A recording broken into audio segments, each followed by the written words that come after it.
When Mike Allison was making his way up through the minor hockey system in Fort Frances, he showed early on the characteristics that would guide him to a career in the pros: smart playmaking, versatility, and determination.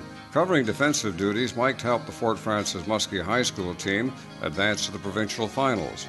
Earning a spot on the Kenora Thistle's junior lineup at only 15 years of age, his scoring and checking skills caught the eye of more than a few scouts. In 1978, the Sudbury Wolves of the OHL selected Mike as their first draft pick and moved him up to their forward line.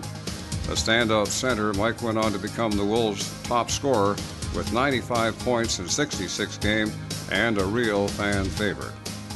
Selected 35th overall as the second choice of the New York Rangers in the 1980 NHL Amateur Draft, Mike expected another season back in junior before being called up. It seemed the Rangers had another plan in mind for this 19-year-old. As Rangers coach Fred Shiro put it, how could we not keep him? He was the best player we had in training camp. Making his first NHL appearance in a game in Boston, Mike scored his very first NHL goal after just 46 seconds into his first shift, with his first ever NHL shot on goal making its way past Bruins netminder Rogie Vachon. In his second NHL game, his success was even more spectacular. This time it was the Toronto Maple Leafs, and it was not just one goal, but three, netting a hat trick in only his second NHL game. Named the first star of the game, the moment was extra special for Mike, as his parents were in the stands at the Gardens that night, having traveled from Fort Frances to see him play. Mike's first season with the New York team would prove to be his best, breaking a Rangers record for most points by a rookie with 26 goals and 38 assists in just 75 games. A defensive center and face-off specialist, Mike remained with the Rangers for 6 seasons. However, his all-out style would prove costly, suffering 3 serious knee injuries in as many years that would plague him throughout his entire career. Traded to Toronto in 1986 for another Northwestern Ontario NHLer, Walt Podubny, Mike shone for the Leafs in playoff action that season, scoring goals when they were most needed.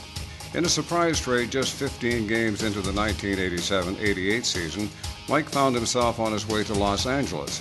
Although difficult at the time, the trade would work out well for Mike, providing him with the opportunity to finish up his playing days being coached by his former Rangers teammate Robbie Ftorek and sharing some ice time with the likes of Wayne Gretzky.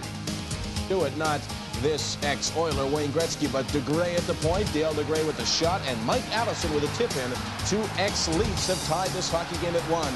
Now in the second period, the teams trade goals. The Kings take the lead. Allison with a beautiful feed to Wayne Gretzky. Right here, Fall, and let Gretzky gather in the puck. He gets it to Allison. What a play that was. Gretzky, Allison, Gretzky.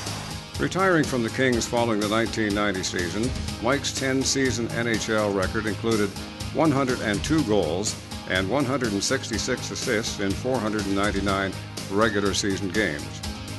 Following his playing days, Mike turned to the organization side of the game, spending time on the air as a radio broadcaster for the Kings and as co-director with their youth hockey camp. Learning the ropes in coaching, he had great assistance from another Fort Frances native and Hall of Famer, Bob Peters, who encouraged him to join him at Bemidji State College and assist with the Beavers' coaching duties. Teaming up with his brother Dave, Mike returned to the OHL, this time behind the bench, coaching a couple of seasons with the Kingston Frontenac. In 1999, they returned home and established the A&A hockey camp, passing on his love for the game to the next generation of Fort Frances hockey stars.